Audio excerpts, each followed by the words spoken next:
Morning, friends. Today we read and pray Jesus' own words from Matthew 11, verse 28.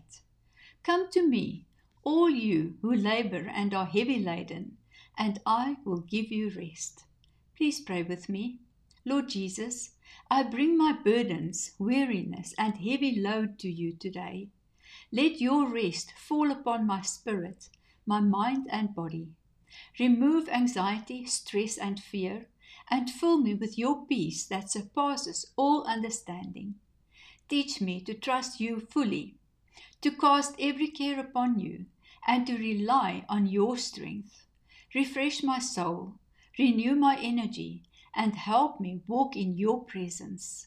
May I find comfort, restoration, and joy as I lean on you.